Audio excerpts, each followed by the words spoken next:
తెలంగాణ జై తెలంగాణ జై జై తెలంగాణ జయ జయ హే తెలంగాణ జననీ జయ కేతనం ముకోటి గొంతుకలు ఒక్కటైన చేతనం తరతరాల చరితగల తల్లి నీరాజనం పలు జిల్లల నీ పిల్లల ప్రణమిల్లున శుభతరుణం జై తెలంగాణ జై జై తెలంగాణ జై తెలంగాణ జై జై తెలంగాణ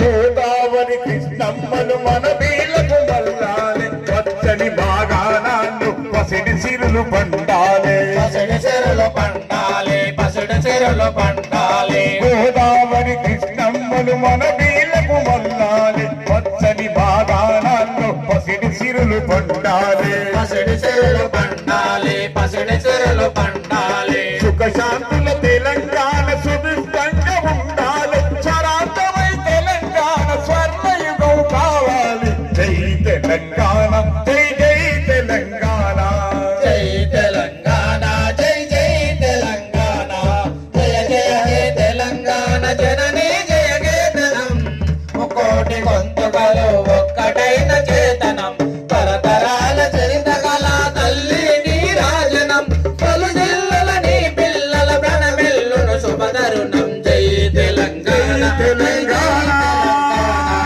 జై తెలంగాణ తెలంగాణ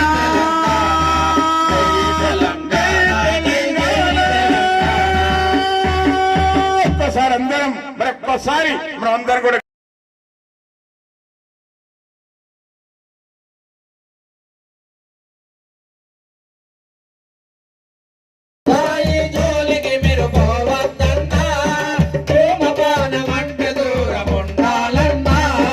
గంజాయి మత్తులోన పడితిరంటే మీరు గంజాయి మత్తులోన పడితిరంటే మీరు మీ ధూమపానమంటే దూరముండాలన్నా గంజాయి జోలికి మీరు పోవద్దన్నా ధూమపానమంటే దూరముండాలన్నా గంజాయి మహమ్మారి మతిని తోడగొడుతుంది అపరిచితునిలాగా నిన్ను ముందుకు నడిపిస్తుంది అపరిచితుడిలాగా నిన్ను ముందుకు నడిపిస్తుంది అపరిచితుడిలాగా నిన్ను ముందుకు నడిపిస్తుంది గంజాయి మహమ్మారి మతిని తోడగొడుతుంది అపరిచితుడిలాగా నిన్ను ముందుకు నడిపిస్తుంది అపరిచితుడిలాగా నిన్ను ముందుకు నడిపిస్తుంది అపరిచితుడిలాగా నిన్ను ముందుకు నడిపిస్తుంది అమ్మా నాన్న కా చెల్లె బంధాలను మరిపిస్తది అమ్మా నాన్న కా చెల్లె బంధాలను మరిపిస్తది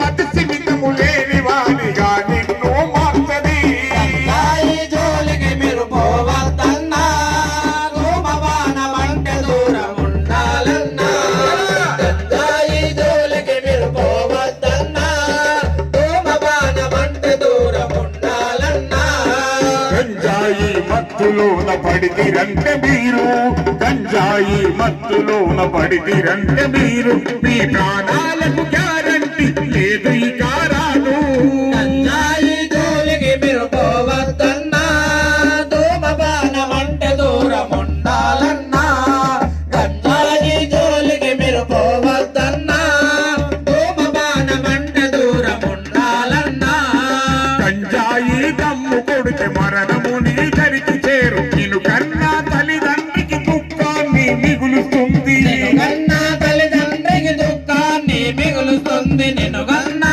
తల్లిదండ్రికి దుఃఖాన్ని మిగులుస్తుంది గంజాయి దమ్ము కొడితే మరణం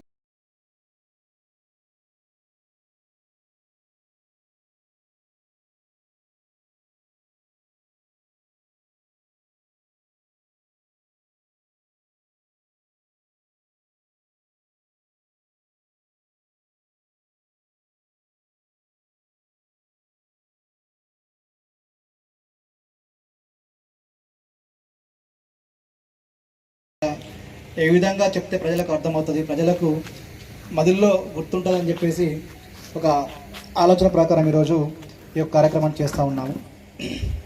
ఈ కార్యక్రమానికి వచ్చిన మా అందులపేట గ్రామ ప్రజలకి, తర్వాత ప్రజాప్రతినిధులకి పోలీస్ తరపున మా యొక్క ధన్యవాదాలు. అదేవిధంగా ఈ యొక్క కార్యక్రమాన్ని నిర్వహిస్తున్న మా పోలీస్ కళా బృందం వాళ్ళకి మా మందమరి పోలీస్ తరఫున ప్రత్యేక ధన్యవాదాలు చేస్తున్నాం. ఈ యొక్క కార్యక్రమం నేను వచ్చిన నుంచి రెండవ కార్యక్రమం. మొదట చిరకొండ గ్రామంలో మనం కండక్ట్ చేసుకున్నాం. తర్వాత రెండవది మన యొక్క గ్రామంలో చేస్తూ ఉన్నాం. ఇప్పటివరకు మీరు విన్నారా? ఇక్కడ ఏం చెప్పారో పెద్ద మనుషులు విన్నారు అందరూ? యూత్ బాబాబు ముఖ్యంగా ఇంతకుముందు చూస్తే ఒక 10 ఏళ్ల కింద చూస్తే ఎటువంటి నేరాలు జరిగేటి? దొంగతనాలు, ఇళ్లలోకి వచ్చేసి డోలు వాళ్ళు కొట్టి లేకుంటే కట్టేసి కొట్టేసి ఇంట్లో ఉన్న బంగారం అని ఇసుకపోయేవాళ్ళు. వాస్తవమా? ఇంతకుముందు ఉన్న కాలంలో మనం చూసేవాళ్ళం. ఇదంతా వింటూ పెరిగినాం మనం కూడా. ఇప్పుడు ఏం జరుగుతూ ఉంది? వచ్చేసి మనం దొంగతనం చాలా తక్కువ అయిపోయి ఏమవుతా ఉందంటే అంత సాఫ్ట్వేర్ కదా, అంత మొత్తం డిజిటల్ యుగం. ఫోన్లో సెల్ ఫోన్ ద్వారానే ఇక్కడ బ్యాంక్ వెళ్తున్నామా? తక్కువగా మనం బ్యాంక్ వెళ్తున్నామా? ఒక క్లిక్ చేస్తే మన యొక్క సెల్ ఫోన్ నుంచి వెళ్ళి అమౌంట్ వేరే సెల్ ఫోన్కి వెళ్ళిపోతూ ఉన్నాయి, వేరే దగ్గరికి వెళ్ళిపోతూ ఉన్నాయి. మీ యొక్క పింఛన్లు కూడా మొత్తం ఇంతే కదా, వచ్చేస్తే ఫింగర్ ప్రింట్ వచ్చేస్తే డబ్బులు మీ అమౌంట్లో అకౌంట్లో పడుతూ ఉన్నాయి, అంతేనా? సో ఇటువంటి యొక్క దీన్ని బేస్ చేసుకొని ఈ సైబర్ నేరాలు ఎక్కువ జరుగుతూ ఉన్నాయి. రీసెంట్గా చూస్తున్నాను. ఈరోజు పొద్దున నేను స్టేషన్కి వెళ్ళాలని పొద్దున పిటిషన్ వచ్చింది. ఏమొచ్చిందంటే, సార్ నాకు ఒక ఫోన్ వచ్చింది, నా మీద ఢిల్లీలో కేసు అయిందట. ఢిల్లీలో కేసు అయింది. ఆ కేసును కాకుండా చేయడాలంటే సిబిఐ ఆఫీసర్ నాకు ఫోన్ చేశారు. నీకు మొత్తం అన్ని ఫేక్ డాక్యుమెంట్స్ నాకు మొత్తం పంపించేసి నీ కేసు కావద్దు అనుకుంటే ఈ యొక్క నీకు లింక్ పంపిస్తుంది. ఈ ఫోన్ ఈ నెంబర్కి ఒక 20,000 పంపి 20,000 పంపి అని చెప్పి అనగానే ఈ అబ్బాయి భయపడిపోయి, అరే పోలీసులు ఫోన్ చేసిరు, నాకు ఫోన్ చేయడం వల్ల నాకు కేసు అవుతుందని చెప్పి నాకు భయం పడుతున్నాను, నాకు ఉద్యోగం రావాలి, నేను చదువుకుంటున్నా అని చెప్పేసి భయపడి ఎటువంటి ఆలోచన లేకుండా ఎటువంటి అసలు ఎవరిని అప్రోచ్ కాకుండా వెంటనే డబ్బులు మొత్తం పంపించేసిండు. ఆయన దగ్గర సేవింగ్స్ అంటే జమ చేసుకున్న డబ్బులు మొత్తం కూడా 20,000 పంపించిన తర్వాత మళ్ళీ చూస్తే అప్పుడు అర్థమైన తర్వాత ఓకే, నాకు అప్పుడు వారికి వస్తే మేము మాట్లాడినాం. బాబు, పోలీసులు ఫోన్ చేసి ఎవరు కూడా మేము ఇట్లా కేసు కాకుండా ఉండదని డబ్బులు అడగాలని ఎవరు అడగారు నేను, అదొకటి చెప్తే అప్పుడు వెంటనే అతను 1930 చదువుకున్న వ్యక్తి ఉన్నారు, యూత్ హ్యాండ్ రైజ్. మీకు చెప్పే విషయం ఒకటే, సైబర్ నేరాలు ఎట్లా జరుగుతాయి? చాలా రకాలు జరుగుతూ ఉంటాయి. ఎటువంటి సైబర్ నేరాలు జరిగినా కూడా మొట్టమొదటిగా మనం చేయాల్సిన పని 1930 నెంబర్కి ఫోన్ చేసి మొట్టమొదటిగా నెంబర్కి ఫోన్ చేసి ఏ విధంగా మనం నష్టపోయినామో, ఏ విధంగా మనం మోసపోయినామో ఆ నెంబర్కి ఫోన్ చేసి చెప్తే మన డబ్బులు ఎక్కడి నుంచి ఏ అకౌంట్కి వెళ్ళిపోయినాయో అక్కడ అకౌంట్లో డబ్బులను ఫ్రీజ్ చేస్తారు. అంటే ఎటుపోకుండా తీసుకోకుండా చేస్తారు. ఎటువంటి అంటే ఒక మనిషికి హార్ట్ అటాక్ వస్తే ఈ విధంగా మనము ఇట్లా సిపిఆర్ చేస్తారు కదా, ప్రథమ చికిత్స అంటారు కదా, ఆ విధంగా ఎంత తొందరగా చేస్తే మనిషి బతాడో అంత తొందరగా మన డబ్బులు పోయిన తర్వాత అంత తొందరగా డబ్బులు మనం ఆ నెంబర్కి ఫోన్ చేసి మన యొక్క చేస్తే మన డబ్బులు మనకు రానికి అవకాశం ఉంటుంది. సైబర్ నేరాలు చాలా విధంగా జరుగుతూ ఉన్నాయి. ఒక చెప్పిన విధంగా కాదు. బ్యాంక్ ఎంప్లాయ్ ఫోన్ చేసి నీ యొక్క ఆధార్ కార్డ్ అప్డేట్ అయిపోయింది, కేవైసీ అయిపోయింది, లేదంటే నీ యొక్క బ్యాంక్ అకౌంట్ క్లోజ్ అయిపోతూ ఉంది, తొందరగా ఓటీపీ చెప్పండి అనగానే పెద్ద మనుషులు ఎటువంటి లేకుండా వెంటనే చూసుకొని మన ఓటీపీ చెప్తా ఉన్నారు. ఓటీపీ చెప్పడం డబ్బులు పోతూ ఉన్నాయి. చాలా రీసెంట్గా ఇక్కడ పక్కన చూసుకుంటే ఒక పెద్ద మనిషి 47 లక్షలు పోయినాయి. 47 లక్షలు చెప్పాను భయపడి ఎటువంటి ఆలోచన లేకుండా మరి చదువుకునే వ్యక్తి అతను కూడా బయట పంపాను. ఎటువంటి ఆలోచన లేకుండా బయట తీసుకుపోయండి. ఎటువంటి ఆలోచన లేకుండా ఓటీపీ చెప్పడం వల్ల డబ్బులు మొత్తం వెళ్ళిపోయినాయి. సో చూసుకోవాలి మనం ఏం చేస్తూ ఉన్నాం, ఏం చేయడం వల్ల ఏం చేయొద్దు, ఏం చేయాలి అని చెప్పేసి మనకు కొద్దిగా ఆలోచిస్తే ఎటువంటి తప్పులు జరగకుండా ఉంటాయి, డబ్బులు పోకుండా ఉంటాయి. మనం కాయకష్టం చేసేసి పత్తి పంట ఇప్పుడు వండిసి అమ్ముతారు కదా, ఇప్పుడు స్టార్ట్ అయినట్టున్నాయి.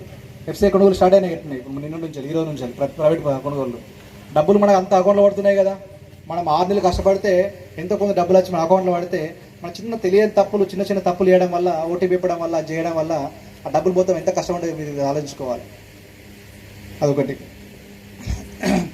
రెండోది, ఇప్పుడు చూస్తే ఇప్పుడు అందరూ కూడా చాలామంది ఇప్పుడు సరే పొద్దున్న దాకా పనికి వస్తారు, తర్వాత